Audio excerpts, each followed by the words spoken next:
Okay, so I think we're going to get started. So welcome everybody. For those of you who don't know me, my name is Mary LeFleur. I'm the director of the MSW program at the School of Social Work here at WVU and the people who coordinated these seminars. I'm very happy to, we're very happy to have Beverly Heldreth from VHHR here to talk today a little bit about the impact of the opioid crisis on VHHR's families and children that they work with. It's a really important topic, and I appreciate you taking time out of your very, very busy schedule to come and do this for our students and other providers that are with us. So thank you. A couple business things before we get started, and I hand it over to Beverly. I have a sign-in sheet that I'm going to ask you all to just sign in on your name. So I'm going to pass that around. I'm also going to pass around evaluation forms. I'm going to ask that each of you fill one of these out at the end and just return it back to me. They're all anonymous, so you don't need to put your name on it, but just if you can fill it out and bring it up at the end, that would be great. So I'm going to pass those around. And then finally, if you are a provider and interested in continuing education credits for your social work license, at the end, before you leave, come up and get one of these, and this is your certificate of attendance. Sign and fill out your names. So we like these to be relatively informal, so if you have questions, feel free to raise them or ask at any time. We also have people, so far nobody's logged on yet, but we may have people attending via Zoom. And be aware of that. And without further ado, I'm going to turn it over to Beverly and let her give us her presentation. Okay. I want to thank you guys for coming today. And just so you know, I am by no means a presenter, trainer, but I can tell you I have experienced a lot of the things that I'm going to talk to you about. If you do have questions, don't hesitate to ask. There's two things there in package for interesting to you all as well. I don't know about the rest of you, but everywhere that you kind of look, you're seeing a lot of information about use and abuse of opioids. And one of the things that I want you to think about is West Virginia is often referred to as ground zero for the opioid crisis. We rank number one in the number of overdoses and deaths related to opioid abuse. We have a high incidence of families being separated because of the opioid abuse. But the thing that you want to remember is the substance use disorders has a much longer history than just.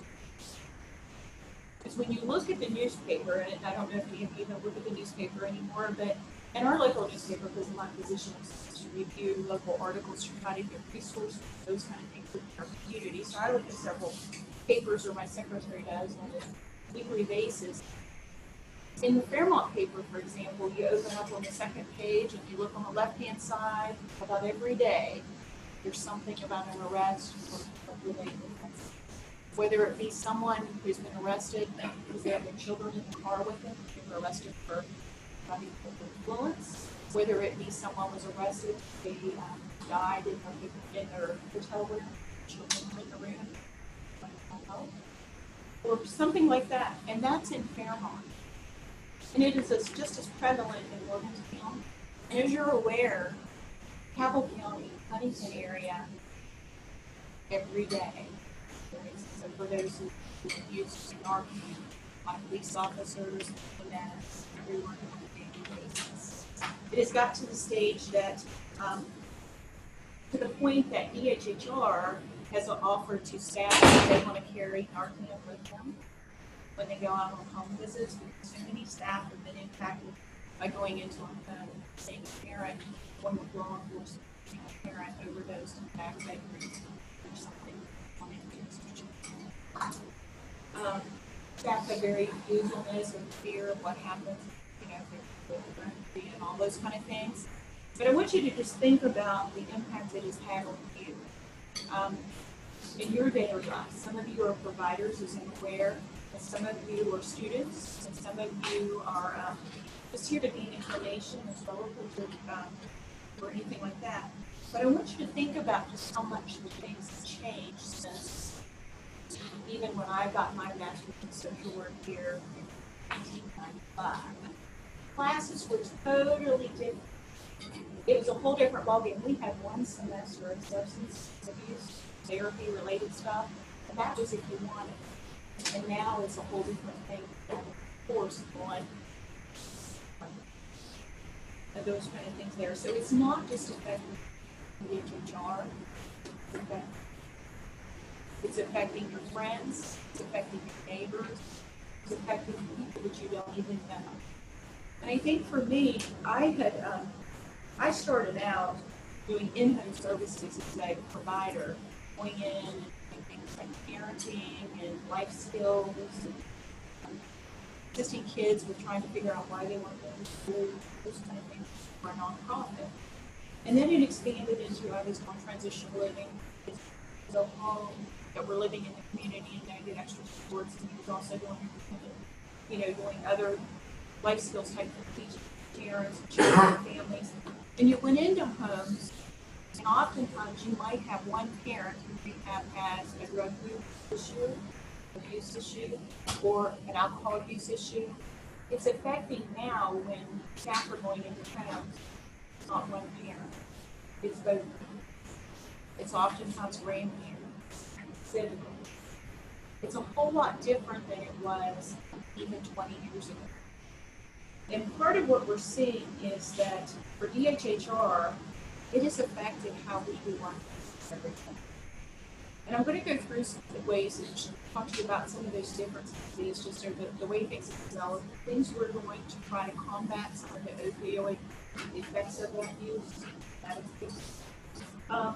DHHR is broken up into bureaus. Some of you may already know this, and I apologize, but I think it's important for you to recognize when you just hear DHHR took my kids.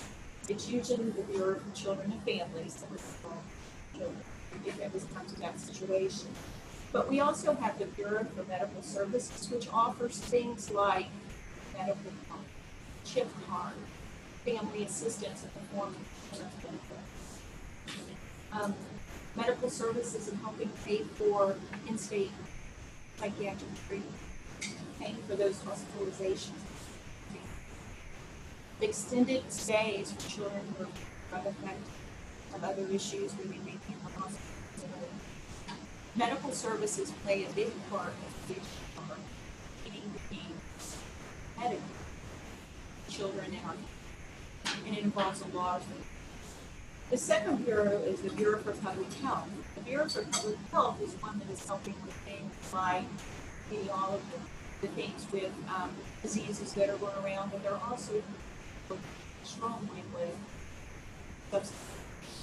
They're the ones that are trying to create more treatment programs for Samson.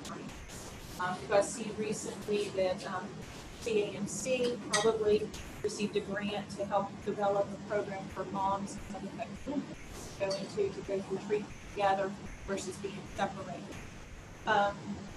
Those are some of the things that bureau, as well as Bureau for Medical Services, are on. Those things like the Renaissance, United Summit Center is developing an education program for parents as well. One, Burlington is opening in the process of open an addition. Whereas in the past, kids could go with parent treatment. So they're working strongly. Challenge is the need for trained professionals who are able to handle those.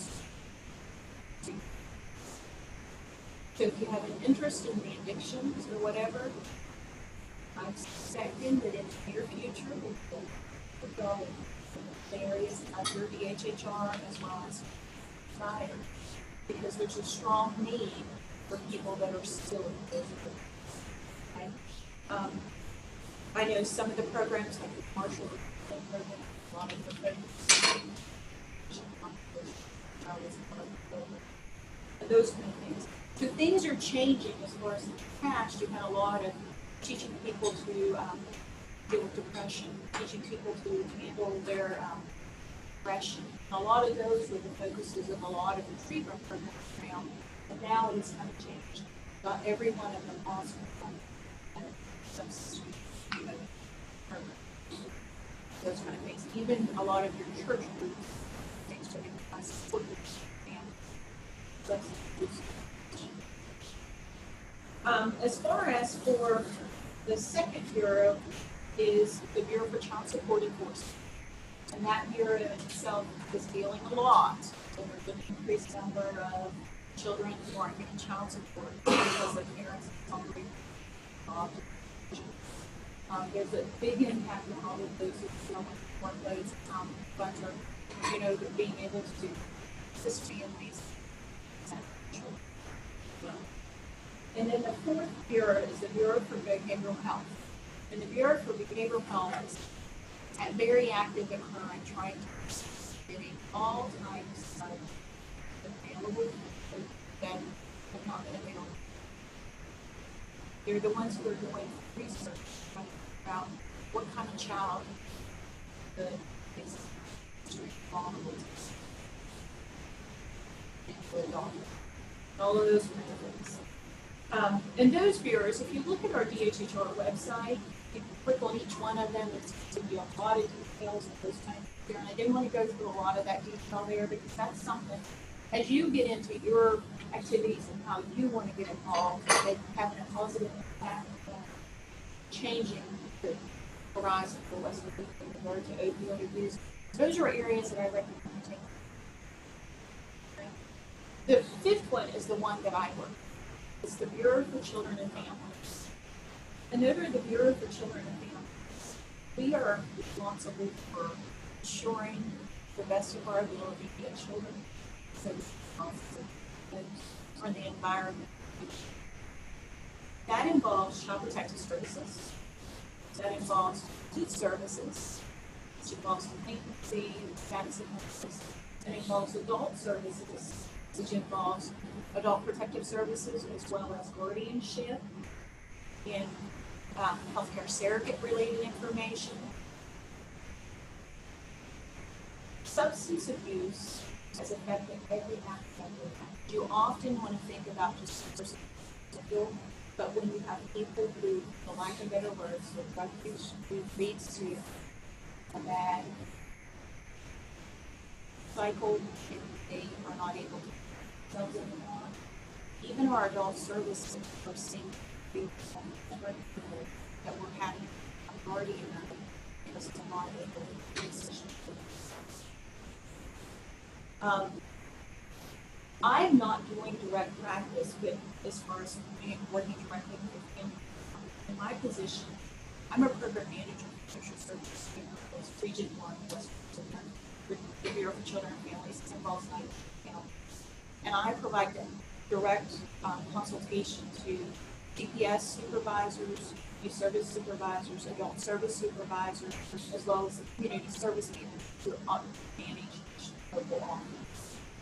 And my position is to try to make sure we follow policy and best practice. Okay?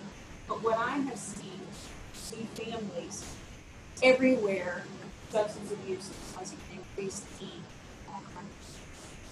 It's increasing the number of cases the service worker has because they're going out where their spouses or significant others are using one another. They're all using castigated adults. We're seeing the impact of also mental health facilities due to the lack of function. We're seeing increases in that respect. Also, that a lot of middle-aged parents are affected by drug abuse, so they're not taking care of their children, or they're stealing from their elderly parents. So we have a lot of fraud for adult purposes. So you don't think about, because when an addict wants a high, they go anywhere they think they can find money or get rid of, or trade, or owe, in an effort. So there, in turn, we have the fact that some people don't get their medicine they need. And as you know, a lot of older folks are sick. My parents are in that group, but I enjoy them immensely. But I want you to think about how that a lot of times parents don't think about their children coming and leading them financially dry. Getting their checking account numbers. We're seeing a lot of that in the adult services. We're also seeing that people are becoming victims when they don't realize when they say that doctor prescribed me this medicine for my back pain. Their home becomes subject to vandalism and theft. People break in to get their drugs. So interesting, and I hadn't thought about the free office. Oh yes. Yeah, they'll just basically bleed a neighbor, a friend, and that's the hard part about addiction. A lot of times it's they go to where their norms and their comfort, where they know that a lot of times someone will help. Even if you have tough love or whatever you want to call it, they know grandma always kept money. You know what I mean? The things that those kind of things. On the social point, this is not the street. Day in, day out, people feel on the medicine, train children on the medicine. It's like, oh my God, it's grandma, mom, grandpa. They don't want to. I would call, I have to call the double extra service anytime. And they come and tell me I will get it. Right. It's very difficult to break the shit. It's finally what happens that normally because of lack of money, parents don't take the medicine because it's still all their money. And parent ends up in nursing home, whether it's total control or in shame, due to the fact that their adult children are stealing their medicine and their money. And that's where it comes, like, even if you're not in the direct service, I think most of you are planning to be or are within your home. It means setting up that you don't broadcast them on certain medication. You teach your friends and loved ones to not broadcast what it is that they're put on. And and it's like one of those things in the past, certain diagnosis, everyone knew what you were prescribed. You know what I mean? Or you have some depression or you have grief, whatever, that you just whatever. And thankfully things aren't, prescribing physicians are monitoring a little bit better, but they can only do so much too. So it comes down to everyone needs to have an active role in setting those things up. And it's like we were laughing, and one day at work, it's like we've become foster parents after long medication, even though there are other children. And the reality is, it may be your child's best friend, and he knows sees it, and they know what that drug looks like because mom wants it.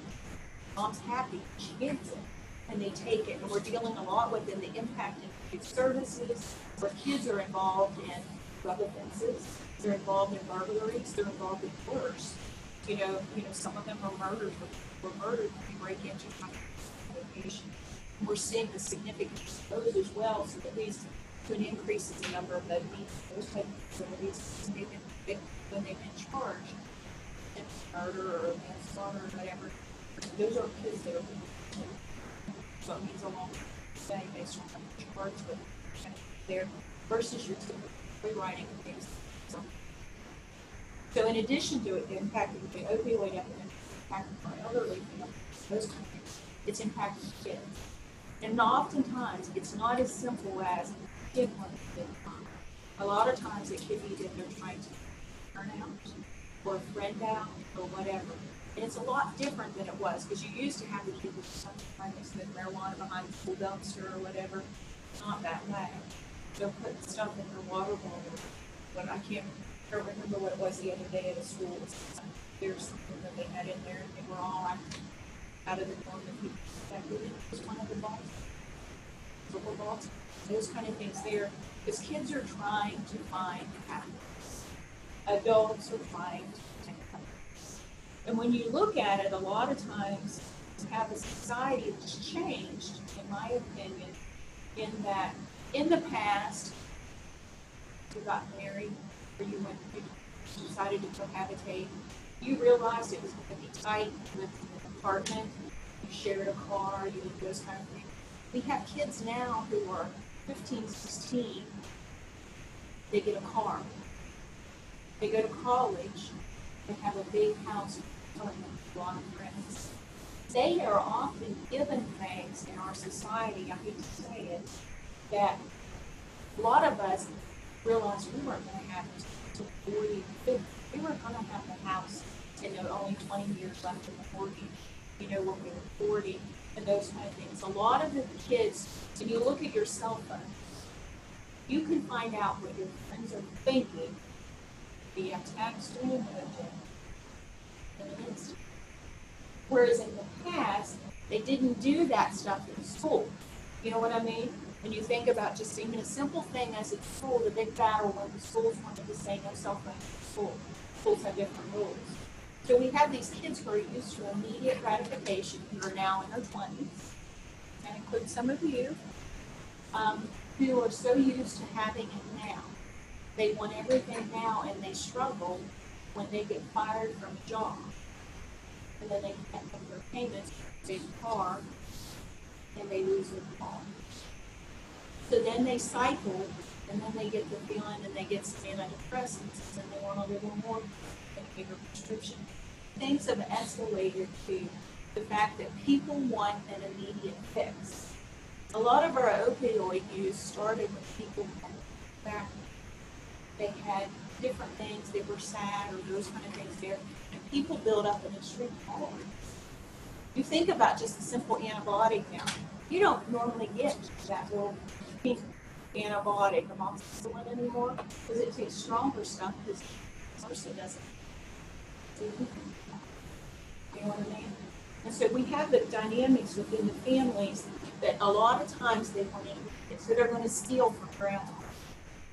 They're going to steal from their best friend because they want it immediately and those kind of things there, and then they don't know how to.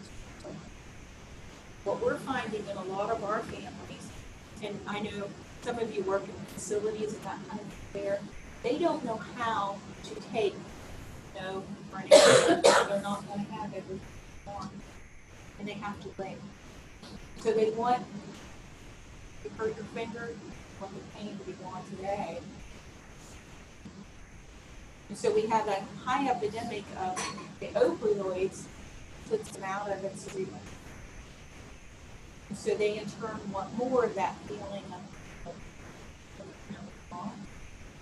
so we have it impacting our elderly, we have it impacting our youth, we have it impacting our children. And under the Child Protective Service End, there's all kind of good avenues about that. I'm going to give you some data on the use of foster care and those kind of things. But I want you to think about, we now have an office of drug control office. That's how much West Virginia has changed. We didn't used to have that. It was managed by other bureaus. It's become one of its own, the opioid and those kind of things there. But a lot of times it involves addressing how that we can address. That is the traumas that families have involved. It's traumatic for a family to realize the child they love is just stolen. It's traumatic for families to realize that they left their drug out and they found dead. It's traumatic for families when their favorite child is now in full-blown addict. They've had it in 5 or 6. All of those things that we have going on amount to a lot. And within DHHR, we're increasing our training related to specific drugs. Because it's not the same. Like yesterday, I got a text from one of the CPS workers in Wood County.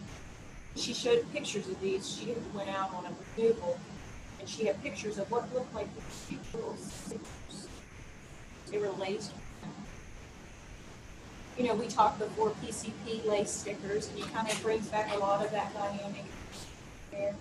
And I want you to think about how vulnerable you are, and your children are, and those around you, with how that they're lacing things all over the place that you don't even think about. And those kind of things there. But Wood County immediately had a panel when they brought together their prosecutors, their sheriff's office, their local city police, and they're meeting today, is my understanding, because one of our community service managers went today, because today's a holiday for us, but she was going to go this morning because it happened this week. They want their office and our staff to know what they need. Because you don't think about it, here's the kid's folder and all this stuff's here. Parents will hide things in the most mischievous ways. And those kind of things, they'll put it with their kids' school supplies and no one will notice what it is. Those kind of things there. So it has affected everything we do.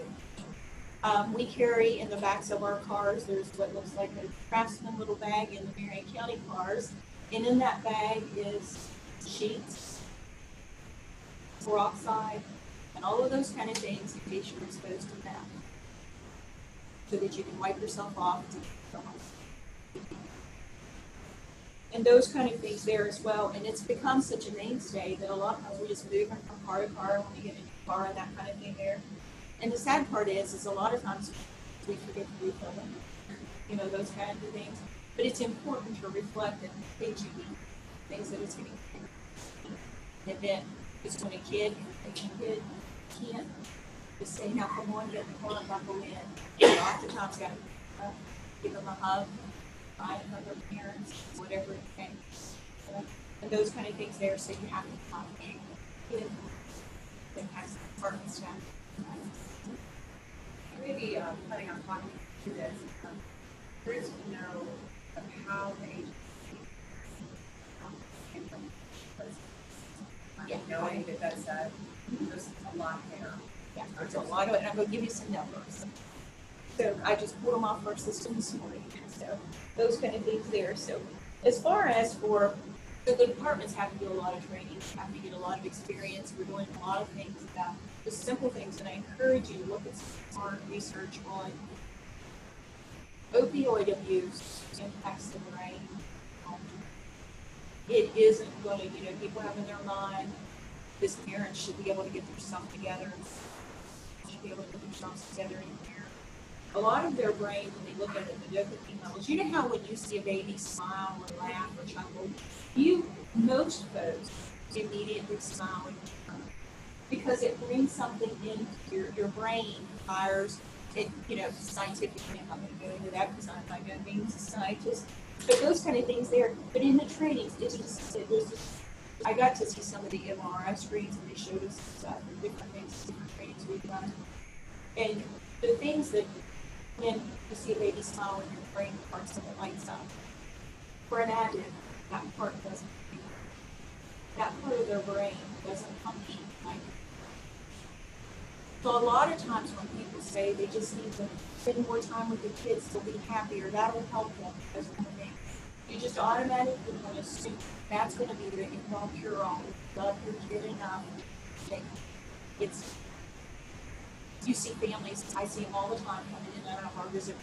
Just tell this parent, no matter how much they love their kid, those kind of things there, they don't have that pleasure that we automatically have. It slows down. The last thing that I have seen was sometimes it takes as much as 5 to 6 years for it to even get back to us. It's scary. And you look out the end. So we have a lot of people that are emotional enough. And you go in Walmart, you can see it. It's like after the training, I went into Sam's after the training cars started. And I went into Sam's Club and I was looking like things through, and you kind of have your mindset, you kind of get used to different things. And then I went over to Walmart and you see people that are emotional everywhere you go. And that's the part that we have to really work for first department. Because it isn't like, in the past, Mom, you can't give no more, we're going to do this, we're going to do style so that you can rank or it's not like that. it's the biggest focus is trying to get an appropriate direction so they can. The opioid epidemic has taken in a lot of impact. I don't know if any of you have taken your child to a pediatrician lately. Most pediatricians have implemented in, they're looking at the scores, the adverse childhood experiences to see, has your child experienced a death, has your child this and this and this, because they know that trauma has an impact. And on top of that, when you have an adult, especially an elderly adult that is on medication that is on the community and is frequently abused, a lot of the prescribing physicians are asking, where do you store your medication? Who gives them? Who controls them? Who picks up your prescription? I have an elderly friend. I went to pick up her heart medication. You have to sign because it's the one thing our body can just. And even the pharmacy has to. But when I took her, they were asking all these things, what keeps safety, those kind of things. It's impacting those as well. Because it's important that they look at the ACE, they look at the history of medical those kind of kids that come in care. Because a lot of times parents forget the rules. They don't miss their high, anymore. You get the text telling you you have an appointment. And sometimes we even call and do all those kind of things. You get sometimes the notice at home. We have more technology to help us be more efficient. But when someone is involved in substance abuse, it's not misery. Parent-teacher conference. Critical things that are impacting. And what DHHR is trying to do is we're doing some studies and they're researching the public health group is doing it as well as Virginia University. A lot of data gathering for us about figuring out what type of children can be identified as particularly vulnerable to growing up an addict. Because we've got to do something for our little ones now, and at the same time treat the dog there. So as far as for, I kind of wanted to give you a little idea. Our centralized intake people, which is our CPS hotline, and I encourage you all, if you don't know it, to write it down. Number 1-800-352-6513. That is our CPS and APS hotline. Several of you have probably called it many times, and you've probably had different varied experiences. I know one of the participants here currently works for that.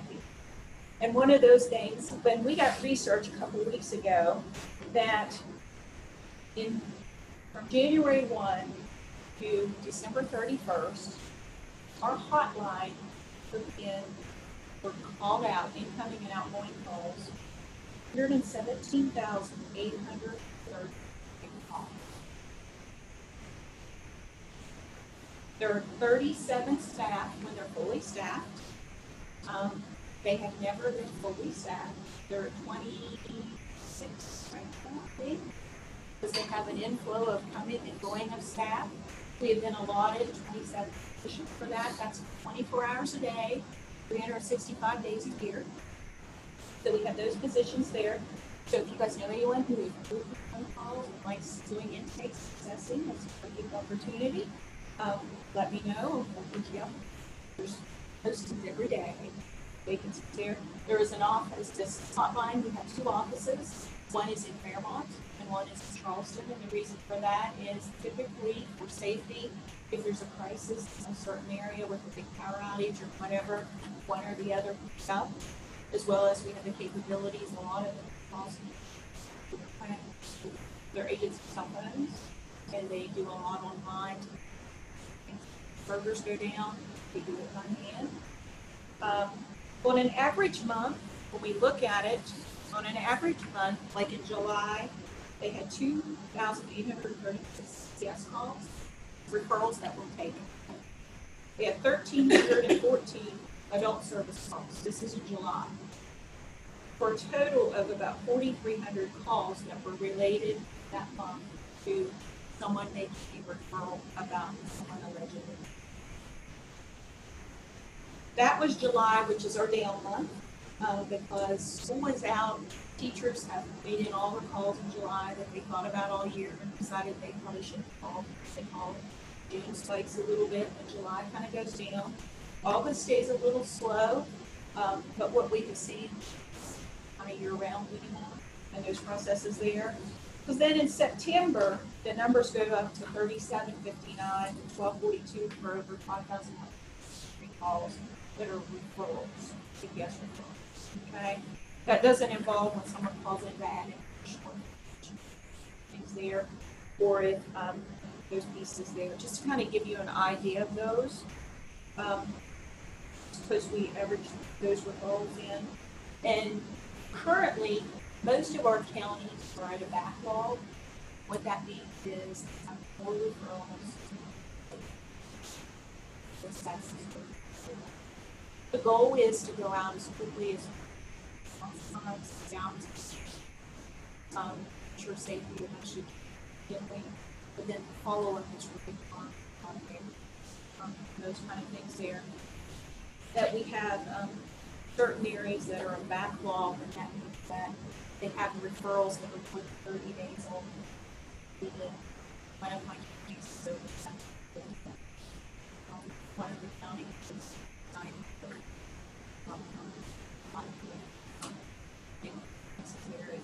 there is backlog. It is impacting us. Turnover. Staff go out. It is not an easy job. I know this is a word, but I can tell you it's one of those jobs. I left Children's Services, did what I call a sabbatical with child care, subsidized child care, for 14 months, and it was so slow-paced and those kind of things there. But those kind of things, I went back to CPS. I'm the supervisor, and then I moved around and moved up over a little bit. But as far as for the program manager position, but I want you to think about a study conducted by a doctor out of Virginia, Dr. Allison Jackson, said that children with an ACE score of 4 or more are likely to experience long-term harmful effects than those with an ACE score of 6. An ACE score involves the child as a parent, so they've identified that worse. All of those traumatic children.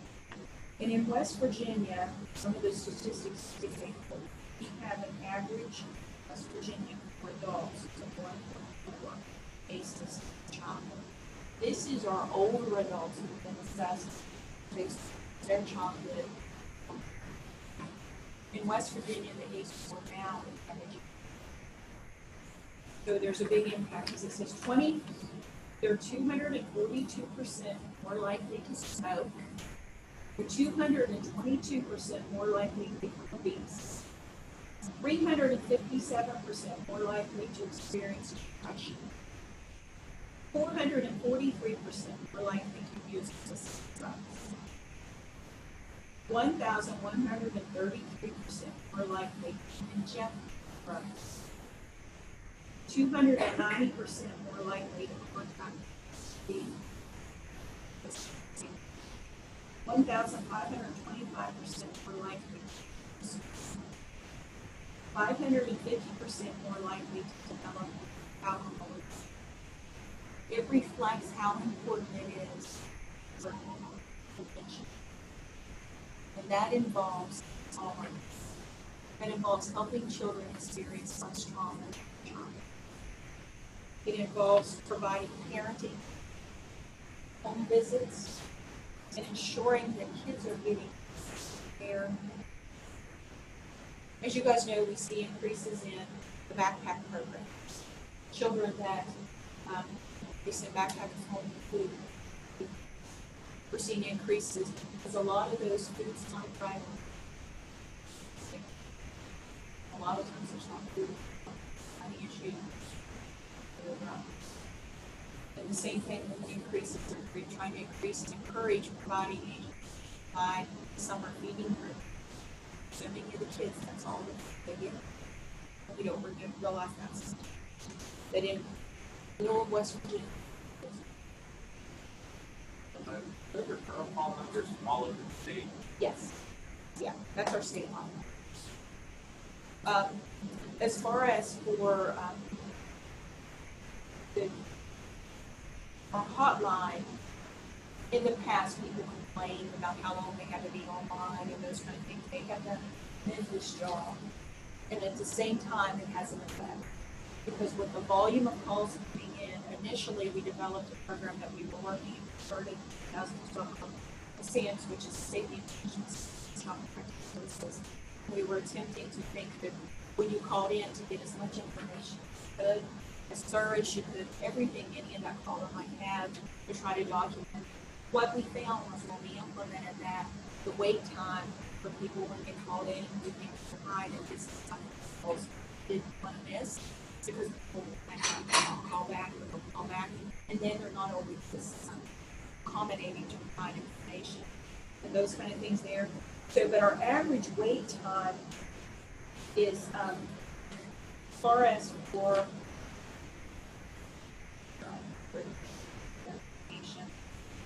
the average wait time for inbound calls was 1. The average abandonment time was 3.17, and that's when someone would hang up if they didn't. Someone could. As you know, there's high periods of time where they're going high, and like at night they balance to figure out when it's the busiest times and that kind of thing. They have more staff on call, they have more supervisors on call, and they're rotating that around. They're constantly looking at that data. The director of the hotline looks at that data monthly from their phones. A lot of information on it. It does charts for them to know when that the volume is, so they make sure they have staff and help get it as least they can, and those kind of things there. And as far as the average abandonment rate was 5.39%, so less than 6% of callers hung up. And in some states, include for online as well, so they can call in if that's some level. Also, need to provide the information online. Have you heard of that direction? We are actually in the process. The challenge is West Virginia code says that it will be a phone call, that there will be a phone call available. There is actually a legislative bill that we have submitted the last 3 years, the DHHR, trying to say that they can also be done via technology, via online and those kind of things. We're hoping it might get attention. We're trying this year to get it through. Our legal team has put it out there again, and it's one of those things they get to see bills from the priority ones, as you know. You guys have seen the news. There's some priority ones like charter schools and those kind of things there that are just as important. There. But what they're looking at with their new computer system is to allow mandated reporters to be able to send in electronic. The challenge is a lot of calls have to elicit information. People think they give you information they don't even know, and things like that you electronically can't draw, and then it's bad. You don't have enough information. So we're trying to figure out the balance for mandated reporters to be able to do it, because that's based on research where we've checked other states. That is one of the biggest things they have seen with online, where you get a lot of referrals or retaliatory referrals when it seems more private versus having to talk to someone, enter in fake stuff, or to complain about a neighbor or whatever. So we have those examples as well. Thankfully, says they have been in some. But the thing that happens with when we have an increase in CPS things, a lot of times in the past you would go out and there would be one parent or a caretaker or a grandparent that might be appropriate to take care of the child, and maybe one parent. We're finding a lot of times law enforcement will go to the house and they call for domestic disturbance. They may all be high and the kids are in the home. And those kind of things there, so then CPS is being called into the home. And a lot of times what we have found is parents aren't going to call. Yes. And imagine that, and I'm being facetious there, but sometimes A lot of families don't understand why a child wasn't immediately placed with a grandparent or with a grandma or the neighbor who's like grandma or whoever and those kind of things there. If a parent is incapacitated, they can provide that information, but we do our best as fast as you can. But you have to get the child out of the car, keep it safe. You sometimes have to care and figure out how to figure out. But I did want to kind of tell you a little bit about West Virginia is actually one of the leading states in the percentage of kids that in foster care being placed in children. We do rank high in that area, which is a good thing.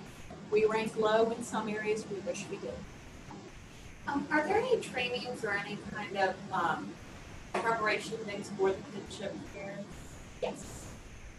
Let me give you some numbers and I'll tell you a little bit about that. Okay? As far as in West Virginia, in January, for the month of January, we had at the end of January 31st, had 6,761 children. That's HHR. Okay? Of that 6,761 children, 1,332 1,961 certified kinship relatives. So that means 3,293 kids were in kinship, okay, of the 6761. Additionally, 1,688 kids were foster. Okay. So the way that it is kinship-wise, it's about 47% of our children are in a kinship place. Okay. And then if you combine that with the foster care, about 64% of kids are in foster care kinship home without money. Okay. What happens is when, just for an example, say we go out and we do a removal and mom is able, she's being arrested, possession, for example. She's able to say, my mom can take the kids, those kind of things there. And this is where it kind of gets enmeshed, I'm just going to say it, and it's one of those things I have an interest in and research on. But what ends up happening is a lot of times we'll say, my mom will get the kids, she's who takes care of them most of the time. Contact her, she's got the funds, she's appropriate, doesn't, we do APS, CPS, and we have law enforcement do a quick check on the criminal, see if there's anything there. We'll go and check out their home to make sure that it's okay. And if it is all possible, the child will go there that day. Okay? There are times you can't do that. Where there may be a time that grandma had an open CPS case and you got to have some time to pick it up and find out a little bit more because you don't want to put a kid in a home. What we always tell our staff is it is better to place them in foster care if you aren't sure than to put them in a home and have to remove them from grandma because she's not okay with it. And the reason I say that is, sorry to say, a lot of times there's some familiar challenges that make it okay. Okay? So then what we do is a family can come into care and the worker provides information on register the child for school, how to get them connected for child care if they were. But all of that stuff takes time. As you know, if you try to ever register a child for child care or to register a child for school, with the department, if the child is not in custody, the school has to automatically accept them where they are in the paperwork custody. And we have things in the case to make it as simple as possible. But one of the things that happens is they're considered kinship care at that because they're not in a group home. But in that meantime, a home finder is hopefully contacting them within 5 days to give them additional information, to talk to them about pride training, about an orientation that tells them about what the MDT process is, what the court process is, what to expect, how someone's going to be in their house at least once a month to check on the child, and how that they can't let the child around their parent, no matter how much that parent loves them and wants to see them, until the court says it's okay. Okay? Basically gives them a lot of that kind of information and things there. We have what is called pride training, which is foster care. And that is a 9-week series that they go to, a 3-hour series. And again, you're thinking about, here comes your grandchildren into your home, for example. You have to enroll in the school. You got to figure out childcare because you work, and all of this kind of stuff. This kid's going to have visits that are going to be supervised at the beginning. Ensure safety. You're going to have to work around. You're probably going to have to go to some therapy, but you're also going to have to go to courses to learn more how to deal with process, to learn to deal with how to handle the discipline going from being grandma, discipline. Those kind of things there. So those kind of things, they're also going to be having a home study where someone, they got to go get fingerprinted, they got to do this. You got to be safe. You got to ensure that you're safe. Kinship homes have a lot of waiverable things that a foster home, a traditional foster home, can't do. Things like bedroom space, screens on windows, and different things like that, shared bedrooms, those kind of things. Because we know that children being with a relative is the best thing for them. Yeah.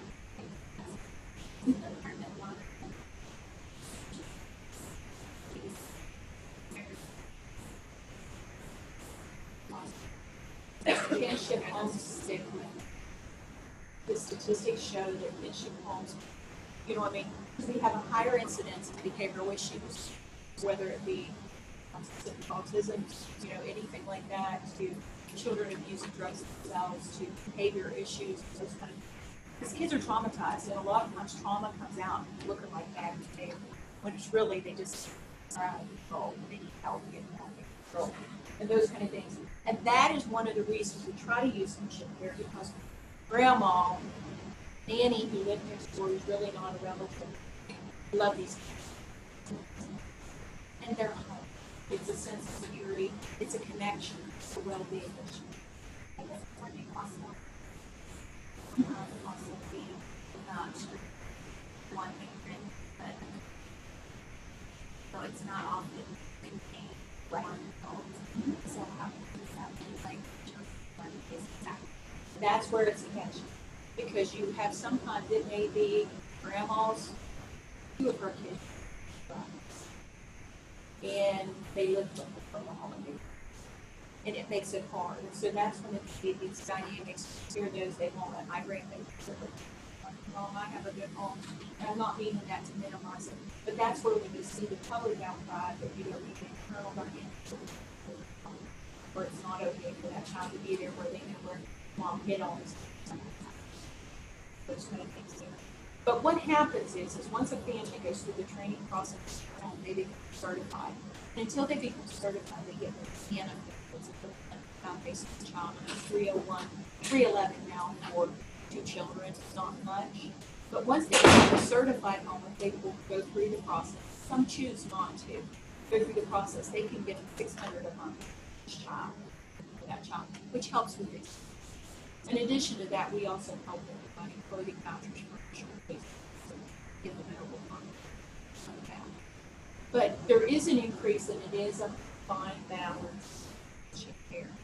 Because you have people with the mindset, and when I say people, it may be a GAL, it may be a defense attorney, it may be your prosecutor, it may be a CPS worker who got burned by a biological brain cancer, who says the apple doesn't fall. You know what I mean? I hate just that it's what it is and that kind of thing there. Sometimes I fully understand that, but I also sometimes it's the direct opposite. That, and then you have this situation where the kid says, I don't want to go, the parent says, I don't want my kids going to live with my, they didn't take care of me, they let me drugs, they let me do this, they didn't do all this. But in the meantime, you have that, they may have done all that in circumstances, but they may have also been when they found out about all money, access, and they did what they needed to do was probably.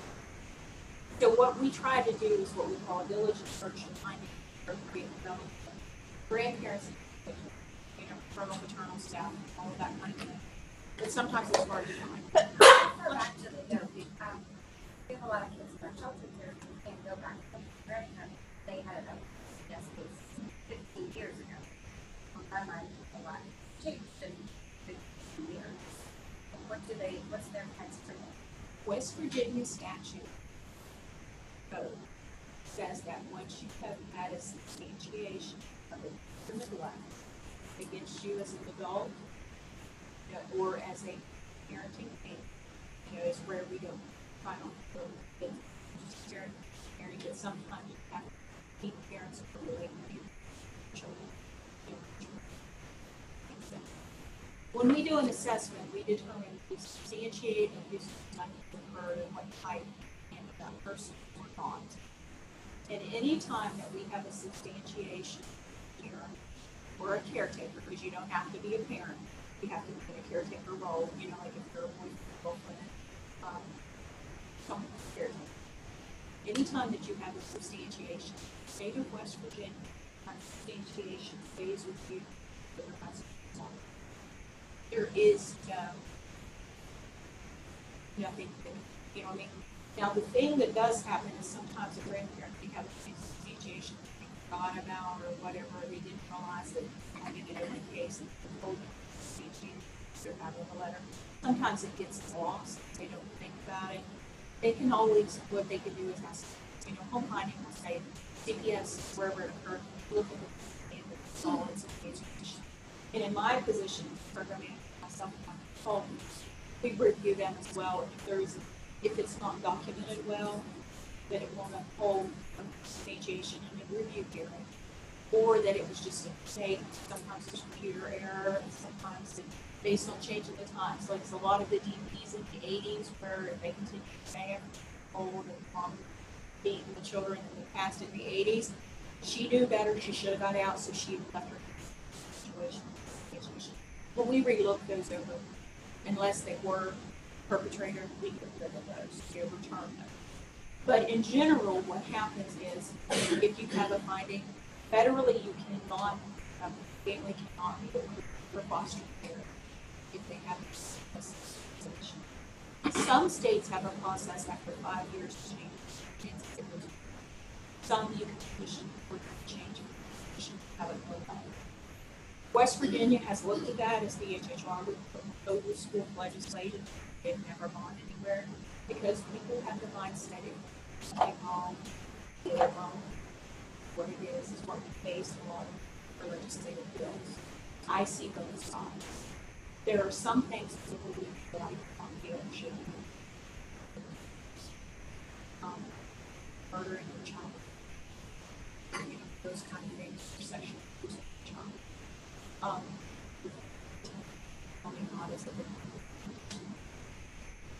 Those kind of things there. So you have those relates there. Okay.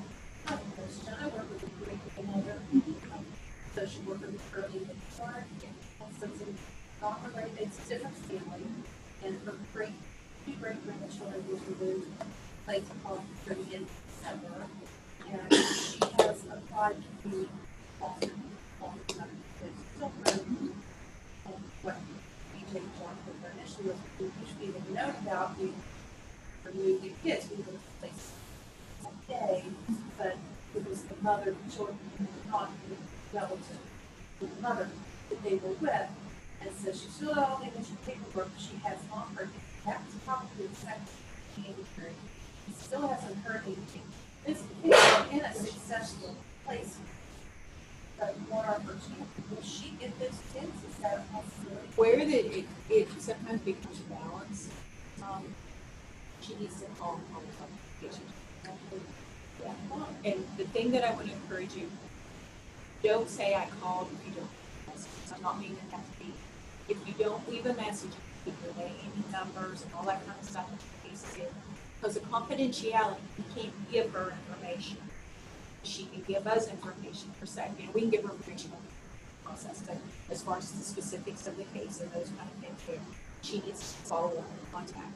What gets to be a challenge sometimes is children are placed with one grandparent and the other grandparent wants to do.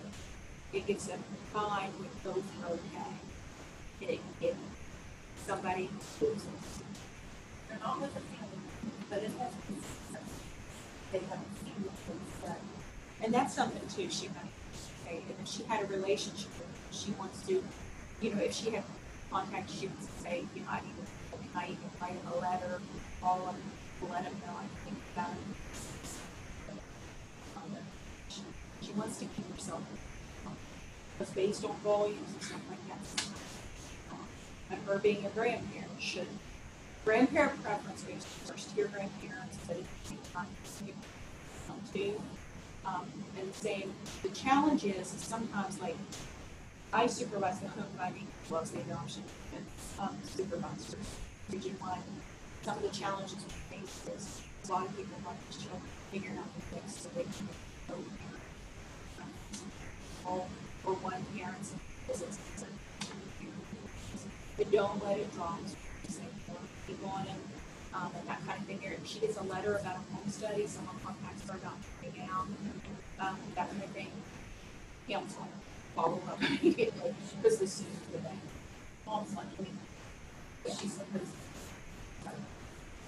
Because we faced all kind of things, and it's like we've done away with relatives, the age waivers, because used to you couldn't be a foster parent. It was through the side. We changed that because there are some very functional.